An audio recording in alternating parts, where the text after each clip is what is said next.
بسم اللہ الرحمن الرحیم الرحمن علم القرآن اللہ جو نہایت مہربان اسی نے قرآن کی تعلیم فرمائی۔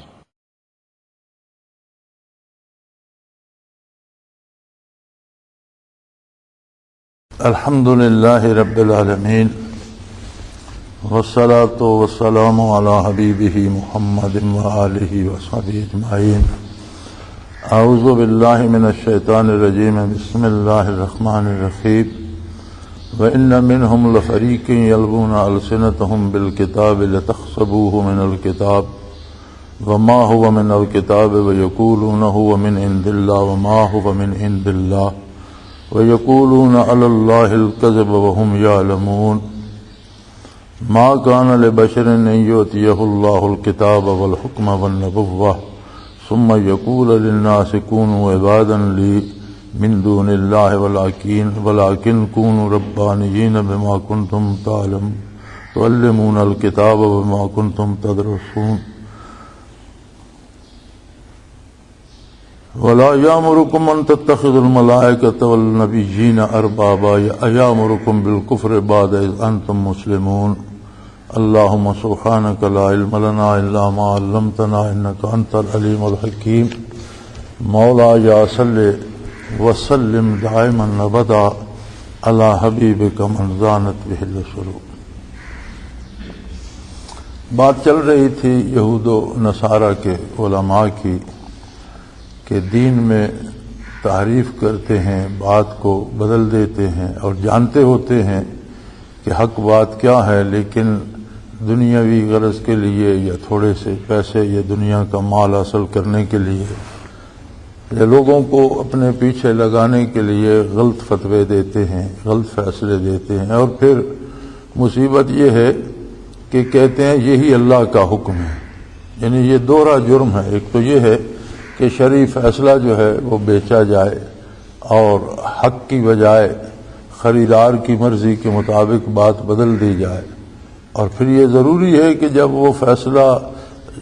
شرعی طور پر فتویٰ دیا جا رہا ہے تو یہ تو اس کے ساتھ ضروری ہوگا کہ یہ اللہ کا حکم ہے۔ تو یہ دوسرا جرم ہے کہ اللہ کریم پر جھوٹ بولتے ہیں۔ تو ان کے لیے بہت بڑی وعید تھی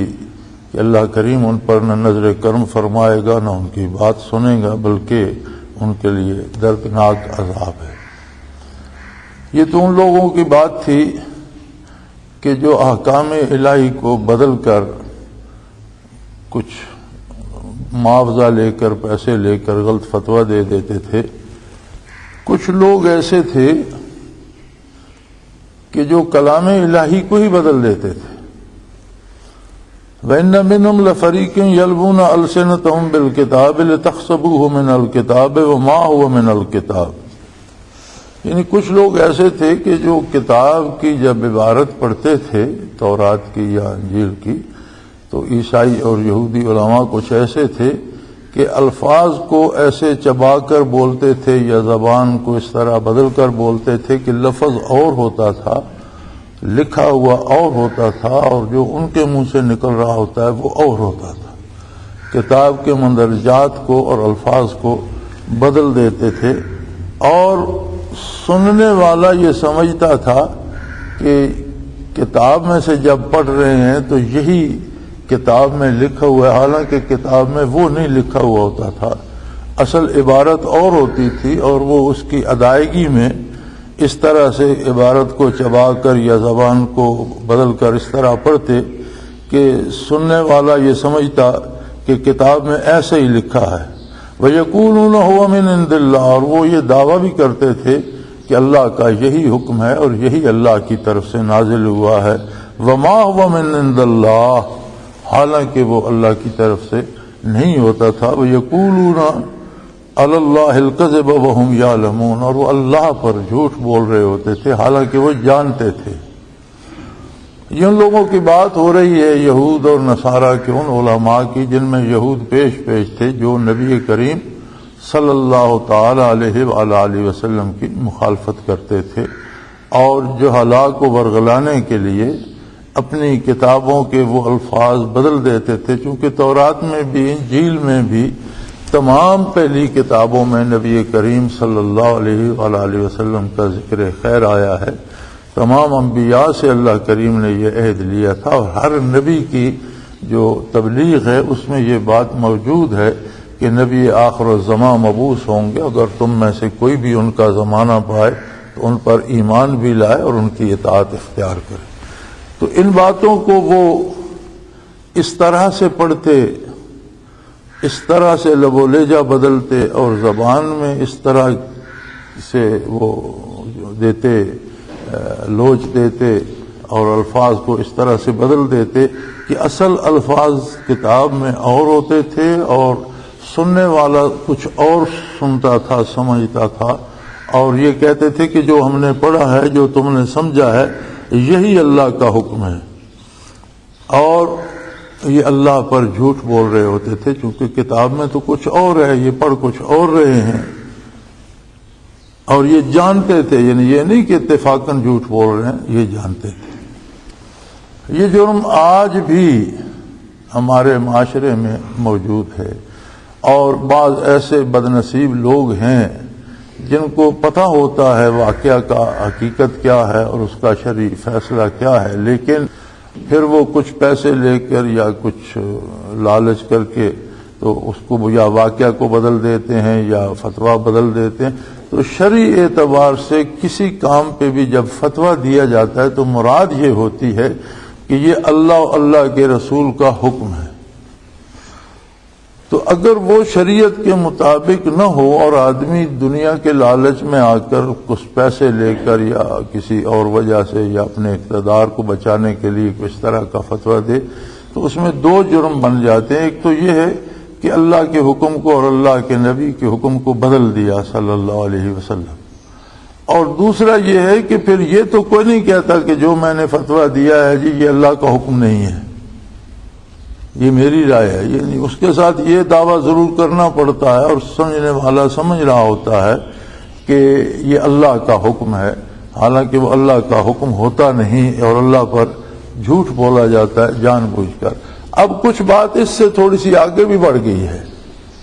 ایک تو یہ بات تھی کہ نہ جاننے والے لوگ جب ان سے پوچھتے تو وہ جو کچھ کتاب اللہ میں ہے اسے بدل دیتے، اور وہ لوگ تو کتاب سے واقف نہیں ہوتے تھے اور وہ سمجھتے یہ تھے کہ جو یہ بدل کر پڑھ رہے ہیں یہی کتاب میں ہے، حالانکہ وہ کتاب میں نہیں ہوتا تھا۔ اب ایک مصیبت یہ ہے کہ لوگ جان بوجھ کر فتویٰ خریدنے جاتے ہیں، یعنی جو فتویٰ خریدنا چاہتے ہوتے ہیں وہ بھی جان رہے ہوتے ہیں کہ حقیقت کیا ہے اور اصل بات کیا ہے، لیکن اپنے مطلب کے لیے، بلکہ عموماً یہ دیکھا گیا ہے کہ نکاح طلاق کے مسئلے میں عموماً لوگ غصے میں آ کر طلاق تو دے دیتے ہیں، پھر دوسرے دن یا 10 دن بعد پھر انہیں سمجھ آتی ہے کہ یہ تو غلط ہو گیا اور اب کچھ کیا جائے، تو پھر اہل حق کے پاس جاتے ہیں، نا امید ہو جاتے ہیں، وہ بتا دیتے ہیں کہ یہ طلاق ہو چکی، اس میں اب کوئی گنجائش نہیں ہے، تو پھر وہ ایسے لوگوں کو تلاش کرتے ہیں کہ جو انہیں لکھ کر دے دیں کہ یہ طلاق نہیں ہوئی، پھر وہ کچھ عبارت تبدیل کرتے ہیں یا جو اصل واقعہ ہے اس میں پھر وہ جو فتویٰ بیچنے والے لوگ ہوتے ہیں وہ خود انہیں سمجھاتے ہیں کہ تم اس طرح نہ کہو میں نے ایسے کہا ہے، بلکہ تم یوں کہو میں نے یہ کہا ہے، اور یہ کوئی عجیب بات نہیں ہے، ہمارے معاشرے میں عام ہے۔ تو فتوے سے مراد یہ ہوتی ہے کہ اللہ اور اللہ کے رسول کا اور اللہ کے دین کا حکم کا پتہ چل جائے اور بندہ اس کے مطابق عمل کرے تاکہ اس کی آخرت تباہ نہ ہو اور اخروی عذاب سے اور رسوائی سے بچ جائے اور اللہ کی نافرمانی نہ کرے۔ لیکن اگر فتویٰ دنیا کے لیے لیا جائے کہ اللہ ناراض ہوتا ہے تو ہو جائے، اللہ کا حکم بدلتا ہے تو بدل جائے، دنیا میں لوگ یہ نہ کہیں کہ اس نے فتویٰ نہیں لیا تو فتویٰ لے کر دنیا کے لوگوں کے سامنے سرخرو ہو جاؤ وہ غلط ہے یا صحیح ہے، تو یہ اتنا بڑا ظلم ہے کہ لوگوں کو خوش کرنے کے لیے اللہ پر جھوٹ بولا جائے یا لوگوں کی لعن طعن سے بچنے کے لیے اللہ کریم پر جھوٹ بولا جائے، تو یہ بہت بڑا ظلم ہے۔ اور کسی نبی، اللہ کے کسی رسول، اللہ کے کسی نبی نے کبھی یہ نہیں فرمایا کہ اللہ کی جگہ میری پوجا شروع کر دو. کبھی کسی نبی کی تعلیمات میں نہیں ہے. حالانکہ بعد میں قوموں نے ایسا کیا. موسیٰ علیہ السلام نے توحید باری کی تعلیم دی، اور ان کے زمانے میں جو ان کی قوم نے، بنی اسرائیل نے ایک بچڑا سا بنایا تھا، اسے جلا کر دریا میں پھینک دیا اور لوگوں کو بڑی شدت سے منع کیا. لوگ تائب ہوئے، بلکہ لوگوں کو ایک دوسرے کو قتل کرنا پڑا. اللہ کا حکم یہ تھا کہ جس نے سجدہ کیا ہے وہ اپنی گردن جھکا دے، اور جنہوں نے سجدہ نہیں کیا وہ اس کی گردن مار دیں. تو پتہ نہیں کتنے لوگ، کتنے دن وہ قتل عام جاری رہا، اور پھر موسیٰ علیہ السلام کی دعا سے گلو خلاصی ہوئی اور اللہ کریم نے انہیں معاف فرمایا. اس کے باوجود اسی قوم نے عزیر علیہ السلام کو اللہ کا بیٹا قرار دے دیا. یعنی اتنی سخت تلقین کے بعد بھی. اور پھر مزے کی بات یہ ہے کہ پھر وہ ذمے اپنے اسی رسول اور کتاب کے لگاتے ہیں کہ یہ ہماری کتاب کی اور ہمارے نبی کی تعلیمات یہی ہیں. اسی طرح عیسائیوں کو عیسیٰ علیہ السلام نے توحید خالص کی دعوت دی، لیکن ان بد نصیبوں نے عیسیٰ علیہ السلام کے ذمے یہ الزام لگا دیا کہ انہوں نے خود اعلان کیا تھا کہ میں اللہ کا بیٹا ہوں اور مجھے باپ نے بھیجا ہے، اور مجھے تمہارے گناہوں کے بدلے میں نے پھانسی کی یا سولی قبول کر لی اور میں صلیب پر چڑھ گیا، تو اب تمہارے گناہ جو تم کرتے رہو وہ معاف ہو گئے. کمال عجیب بات ہے کہ قرآن کریم فرماتا ہے وَمَا قَتَلُوهُ وَمَا صَلَبُوهُ، نہ وہ انہیں قتل کر سکے نہ انہیں وہ صلیب پر چڑھا سکے، بلکہ اللہ نے انہیں زندہ آسمانوں پہ اٹھا لیا تھا. تو اللہ کریم فرماتے ہیں کہ یہ جو جھوٹ بولتے ہیں کہ نبی کی تعلیمات یہی ہیں،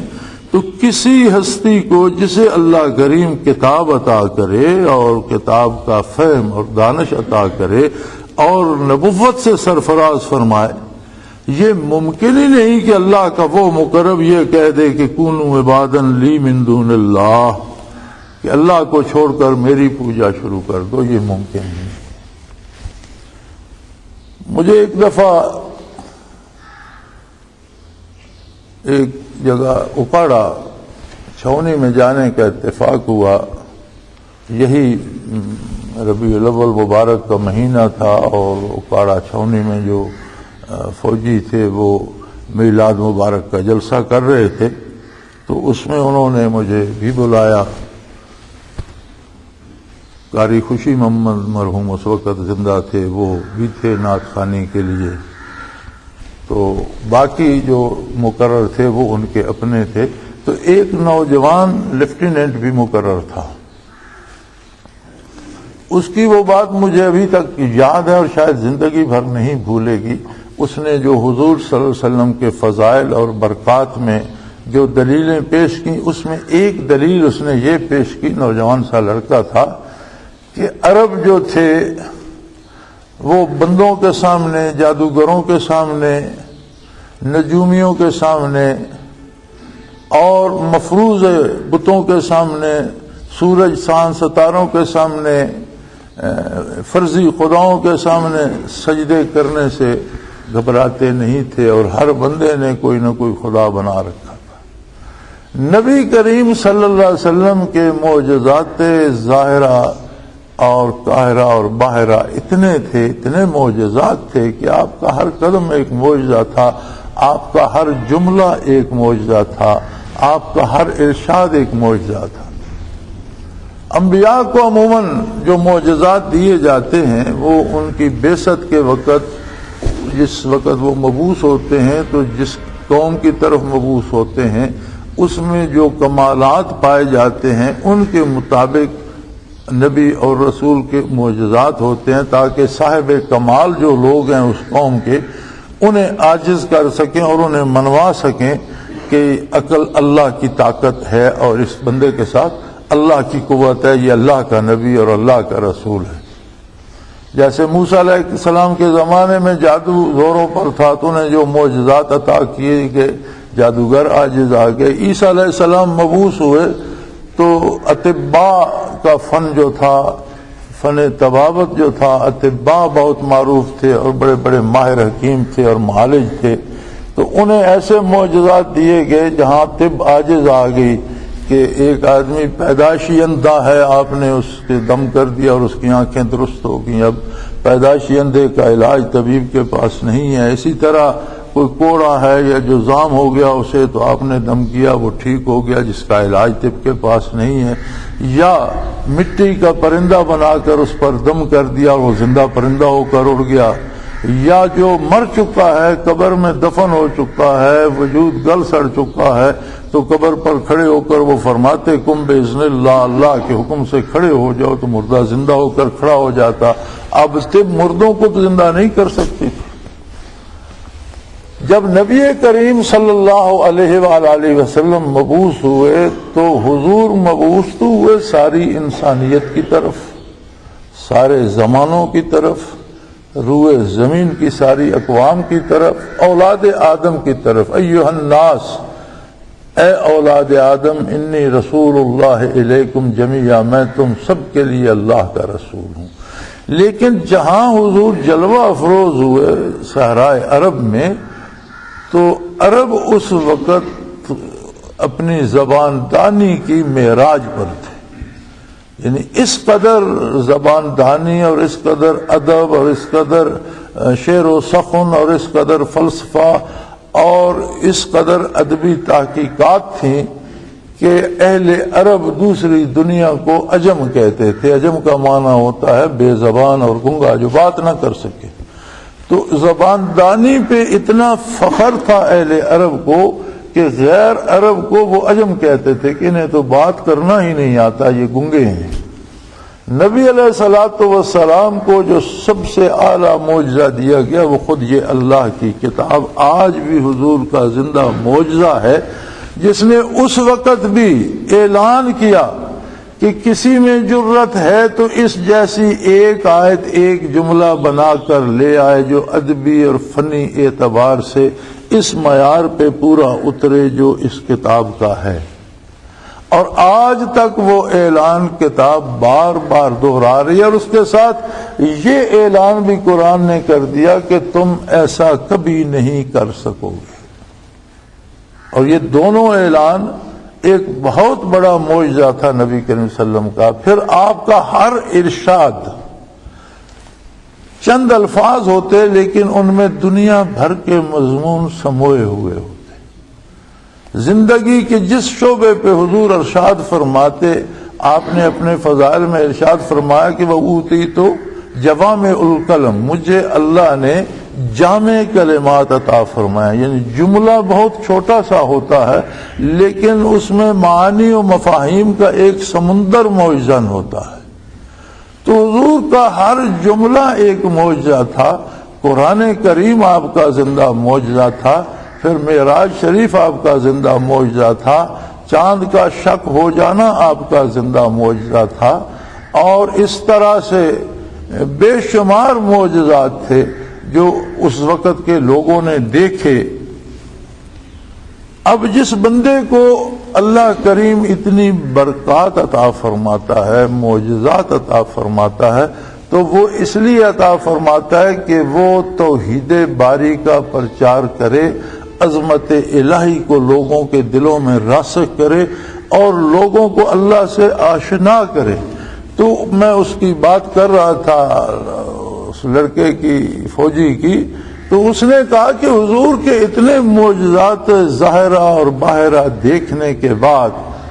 اگر حضور فرماتے عربوں کو کہ مجھے سجدہ کرو، تو عربوں کے بڑے بڑے پیشوا اور بڑے بڑے دانشور اور بڑے بڑے اہل سخن بھی سجدہ کرنا فخر محسوس کرتے، کیونکہ اس چیز کے وہ عادی تھے۔ انہیں کوئی نہ کوئی مجسم رب چاہیے تھا۔ وہ جب جادوگروں کو سجدے کرتے تھے جن کی زندگیاں انتہائی کبھی اور غلیظ ہوتی ہیں، نجومیوں کو سجدے کرتے تھے اور جنوں کے عاملوں کو سجدے کرتے تھے جن کے زندگیاں ہی بڑی کبھی ہوتی ہیں اور بڑے گندے لوگ ہوتے ہیں، اس طرح سے مفروضوں پہ سجدے کرتے تھے، بتوں کو سجدے کرتے تھے۔ وہ حضور کو سجدے کیوں نہ کرتے؟ کوئی جھگڑا بھی نہ ہوتا اور انہیں ایک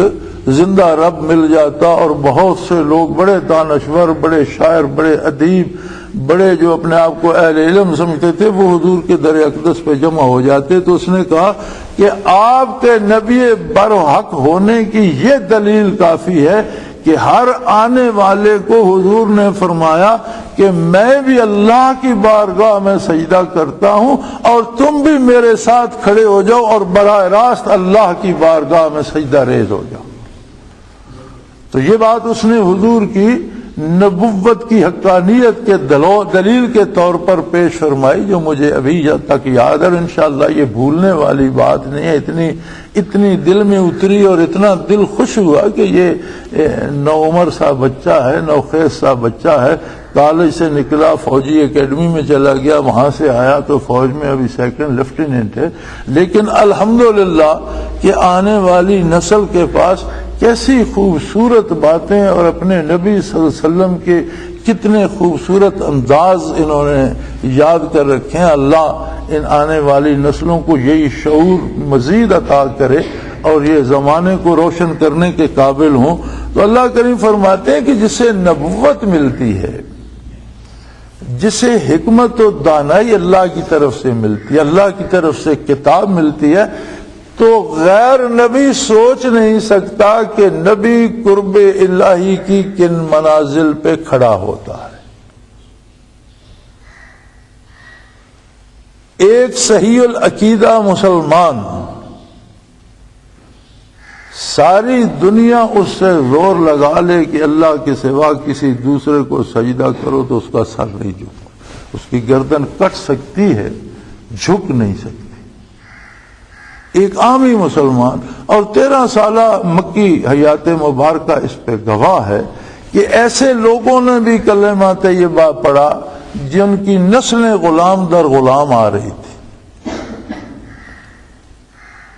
حضرت بلال رضی اللہ تعالی عنہ جیسے بندے جنہیں سیدنا فاروق اعظم، حضرت فاروق اعظم رضی اللہ تعالی عنہ جیسے عظیم انسان کہا کرتے تھے سیدنا بلال، یہ بھی تو غلام در غلام آ رہے تھے، نسلاً غلام تھے، اور عرب کے رہنے والے بھی نہیں تھے، افریقہ کے حبشی تھے، کہیں ان کے بزرگ پکڑے ہوئے آئے بکتے بکاتے اور غلام تھے، لیکن انہوں نے کلمہ حق پڑھا اور پھر دنیا کی کوئی طاقت انہیں اللہ کے سوا دوسرے در پہ جھکا نہ سکی۔ اور ایسے لوگ تھے، آزاد بھی تھے، غلام بھی تھے، جن آزاد لوگوں نے بھی پڑھا، جو روسائے مکہ میں تھے،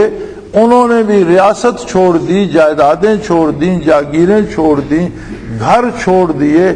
جان پہ وجود پہ کوڑے کھائے، گرم لوہے سے داغے گئے، گرم ریت پہ لٹا کر سینے پہ پتھر رکھے گئے، حتیٰ کہ بعض صحابہ کی پیٹھ کی چربیاں گل گل کر ان انگاروں کو بجھا دیتی تھی جس آگ پہ انہیں لٹا دیا جاتا تھا، اور آدھے آدھے جسم جل جاتے تھے، لیکن کسی نے توحید باری سے پھرنے کا کوئی اشارہ نہیں دیا۔ کیوں؟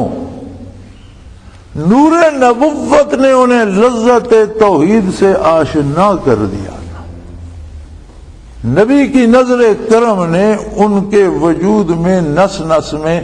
وجود کے ہر سیل میں توحید باری کا نور روشن کر دیا تھا۔ اگر خود نبی کی تعلیمات سے ایسے ایسے سرفروش پیدا ہوتے ہیں تو نبی کو زیب دیتا ہے کہ وہ نبی توحید کے خلاف کبھی سبق دے؟ فرمایا یہ جو کہتے ہیں کہ عزیر علیہ السلام نے ہمیں کہا میں اللہ کا بیٹا ہوں، یہ جو عیسائی کہتے ہیں عیسیٰ علیہ السلام نے ہمیں کہا ہے کہ میں اللہ کا بیٹا ہوں، جھوٹ بولتے ہیں، اللہ پر بھی جھوٹ بولتے ہیں، اللہ کے نبی پر بھی جھوٹ بولتے ہیں۔ ما کان لبشر، یہ بات کسی انسان کو زیب ہی نہیں دیتی کہ جب اسے اللہ کتاب بھی دے دے اور اسے کتاب کی دانش و حکمت بھی دے دے اور اسے نبوت سے سرفراز فرمائے تو وہ ہستی ہے کہ جو اللہ کو روبرو پاتا ہے اور وہ اللہ نما ہوتا ہے۔ قلعہ دیدار سنگھ کے ایک بزرگ ہوتے تھے، یہ ایک قلعہ دیدار سنگھ گجرانوالے کے ساتھ کوئی گاؤں ہے، مسلکاً اہل حدیث تھے، غیر مقلد تھے، لیکن ولی اللہ صاحب حال تھے، اور ان کا لقب پڑ گیا تھا اس زمانے میں رسول نما۔ وہ جس بندے کو ساتھ لیتے، اسے ساتھ رکھتے کچھ عرصہ، اسے ذکر کراتے اور فنا فی الرسول کرا کے بارگاہ رسالت میں پیش کر دیتے، تو ان کے نام نامی کے ساتھ لقب ہوتا تھا۔ مجھے اگر صحیح یاد ہو تو غالباً دوست محمد یا اس طرح ان کا نام نامی تھا، مجھے صحیح یاد نہیں، لیکن انہیں مولانا دوست محمد رسول نما کہتے تھے۔ جو بھی نام تھا، اگر میں غلط بول رہا ہوں تو اللہ معاف کرے، کیونکہ مجھے صحیح یاد نہیں۔ بہرحال ان کے نام کے ساتھ رسول نما لگا ہوا تھا۔ اور ایک واقعہ حضرت رحمۃ اللہ تعالی علیہ بیان فرمایا کرتے تھے کہ ان کی محفل میں ایک سکھ آ گیا، وہ برادری کا بڑا بھی تھا اور سردار بھی تھا۔ عجیب بات یہ ہوئی کہ حضرت بیٹھے تھے اور آپ کے ساتھ کچھ مریدین بیٹھے تھے اور آپ ارشاد فرما رہے تھے، لوگ کوئی سوال خدمت عالی میں پیش کرتے، حضرت جواب دیتے، ایک محفل چل رہی تھی، وہ سنتا رہا حتیٰ کہ نماز کا وقت ہو گیا، اذان ہوئی، لوگ اٹھ کر وضو کرنے لگے تو وہ بھی ادھر ادھر دیکھ کر ہاتھ منہ دھونے لگ گیا، جس طرح لوگ وضو کرتے ہاتھ منہ دھوتا رہا۔ جب نماز کھڑی ہوئی تو وہ بھی صف میں کھڑا ہو گیا۔ آتا جاتا تو کچھ تھا نہیں، اس نے بھی رکوع سجود کر لیا، نماز سے فارغ ہوئے تو حضرت نے پوچھا کہ سردار جی آپ کیا کر رہے ہیں؟ اس نے کہا جی وہ سردار جی والی بات گئی، میں تو چند لمحے جو مجھے آپ کی صحبت نصیب ہوئی، میں تو سردار جی کو بھول چکا ہوں، میں تو بحمد اللہ مسلمان ہوں۔ آپ نے اس کا نام نامی بھی رکھا اور اس سے اللہ اللہ کی تلقین کی تو اس کے دل میں انوارات الہی پیدا ہو گئے۔ وہ بڑا گھبرایا، جب وہ وہاں سے رخصت ہونے لگا تو اسے یاد آیا کہ میرا خاندان، بیوی، بچے، بہن، بھائی، برادری، پھر میں برادری کا چودھری بھی ہوں، گھر جاؤں گا تو کیا ہوگا؟ حضرت نے فرمایا آرام سے گھر جاؤ، کچھ نہیں ہوگا۔ تو حضرت رحمۃ اللہ علیہ واقعہ بیان فرمایا کرتے تھے کہ پھر وہ جب گھر گیا تو کسی نے نوٹس ہی نہیں لیا، باقی لوگ اپنے حال پہ رہے، وہ مسلمان رہا، اپنے لیے حلال کھانا منگواتا،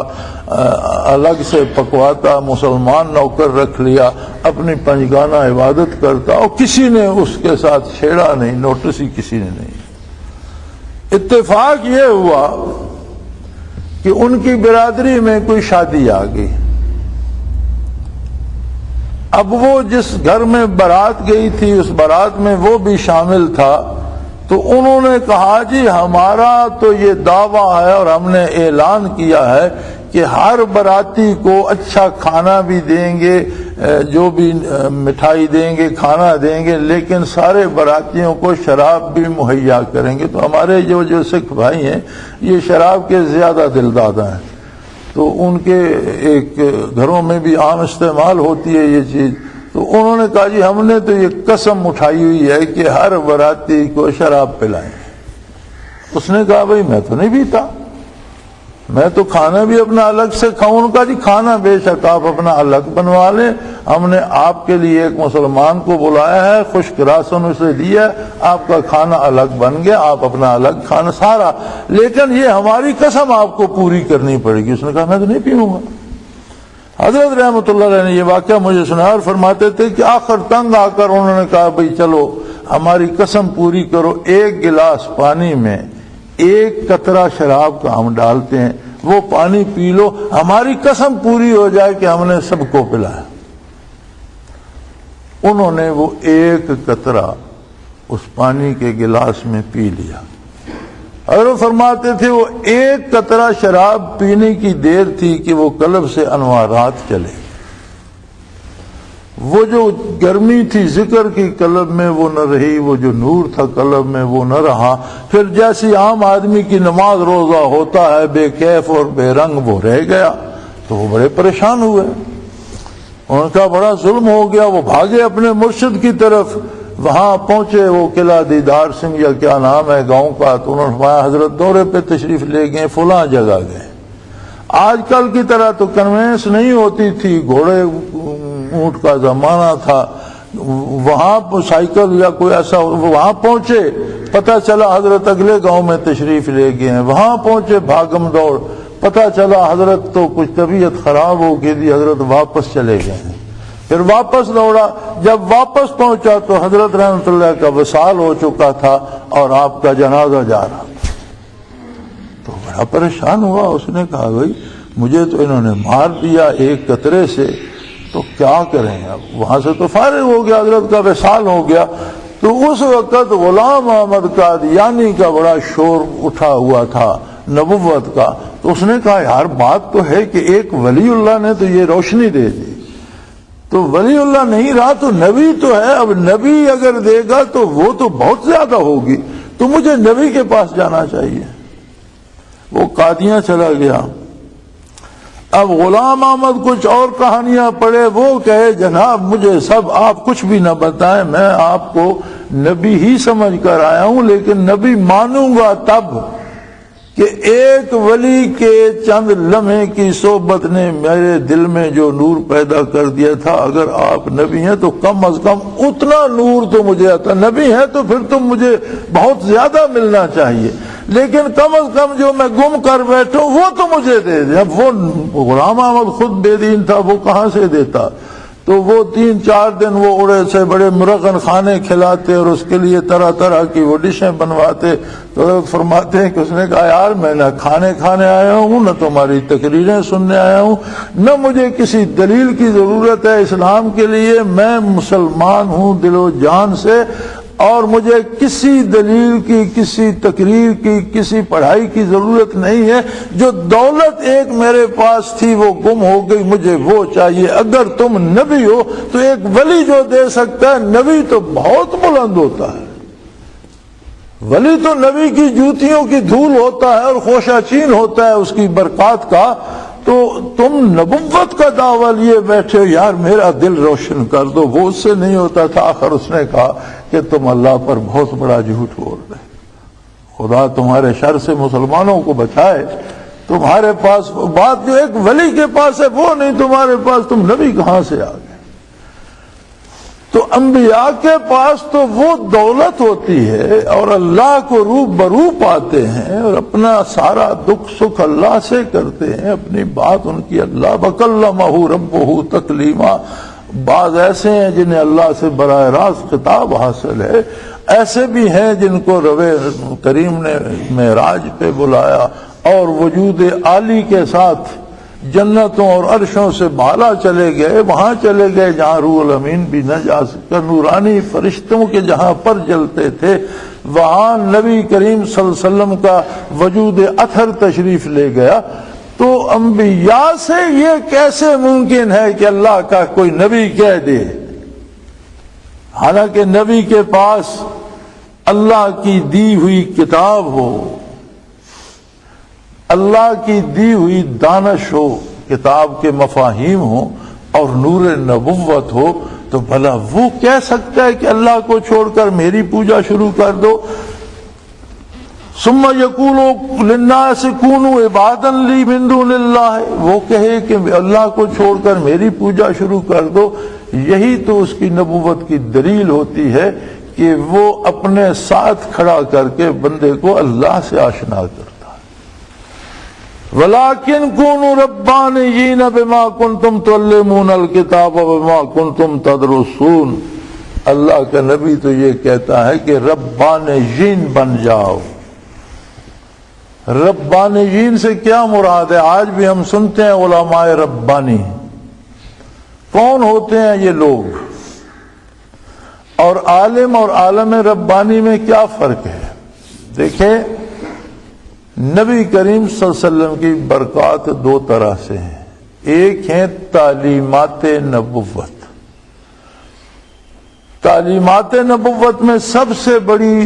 تعلیم جو حضور نے کائنات کو دی وہ یہ قرآن ہے، جو آپ صلی اللہ علیہ وسلم کا زندہ معجزہ ہے۔ ساری انسانیت نے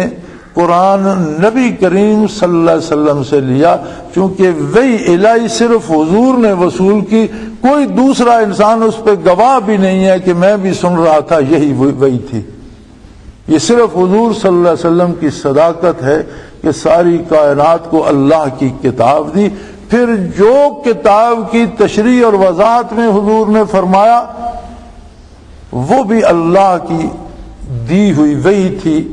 جس میں مفاہیم اللہ کے تھے، الفاظ آقا نامدار صلی اللہ علیہ وسلم کے تھے۔ تو اللہ کے رسول نے جو تعلیمات دی زبانی، یہ بہت بڑی دولت ہے انہیں حاصل کرنا، لیکن اگر ان تعلیمات کے ساتھ کیفیات نہ ہو تو وہ عالم ہوگا، عمل نصیب ہو، علم بھی ہو، عمل نصیب ہو تو وہ عالم ہوگا۔ علم ہے، عمل نصیب نہیں تو قرآن اسے جاہل کہتا ہے، کیونکہ جب بھی کوئی جرم کرتا ہے تو قرآن میں آتا ہے بجہالت، گناہ کوئی جہالت سے کرتا ہے۔ اگر ایک آدمی باتیں اس نے یاد کر رکھی ہیں، قرآن کا ترجمہ یاد کر رکھا ہے، بہت سی احادیث مبارکہ یاد کر رکھی ہیں، لیکن اسے نیکی کی توفیق نہیں، عمل نہیں کرتا تو وہ جاہل ہے۔ عالم وہ ہے جو جانتا بھی ہے اور عمل بھی کرتا ہے، وہ عالم ہے۔ ایک ہے کہ برکات نبوت نصیب ہوں، یعنی نبی صلی اللہ علیہ وسلم جو فرماتے تھے اس کے ساتھ وہ کیفیت بھی نصیب ہوتی تھی۔ اگر حضور نے کہا اللہ واحد ہے، سننے والے نے یہ کلمہ سنا، یاد کر لیا، لیکن اس کے دل میں ایک کیفیت کا جھونکا بھی گزر گیا جو توحید باری رقم کر گیا، اور اس کا دل اس پہ جم گیا کہ واقعی اللہ واحد ہے، اسے اللہ کی تجلیات اس کے دل میں آ گئی، انوارات آ گئے، برکات، انہیں کہتے ہیں برکات نبوت۔ تو جس شخص کے پاس علم بھی ہو، عمل بھی ہو، اور وہ کیفیات بھی ہوں، محسوسات بھی ہوں، اس کا قلب، اس کا باطن، اس کی روح، اس کا دل ان کیفیات کو محسوس بھی کرتا، اسے کہتے ہیں عالم ربانی۔ تو انبیاء کی تعلیم تو یہ ہوتی ہے کہ کونو ربانیین، کہ عالم ربانی بن جاؤ۔ جو عالم ربانی بھی نہیں بنتا اس نے بھی نبی کی دعوت کا حق ادا نہیں کیا۔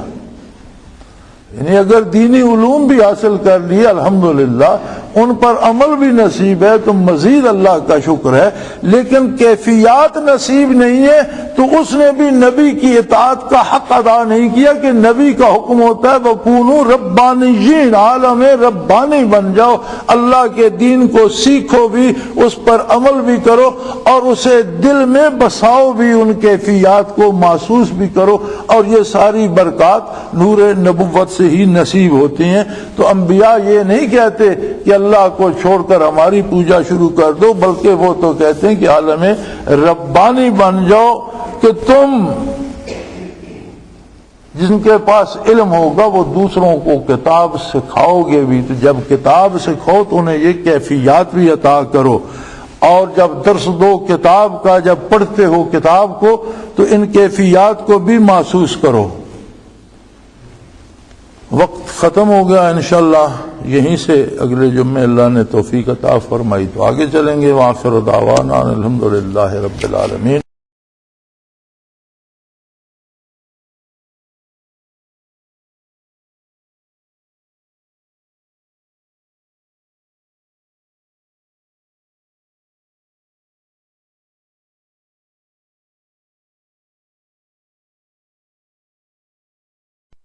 حضرت امیر محمد اکرم آبان مد ظلہ العالی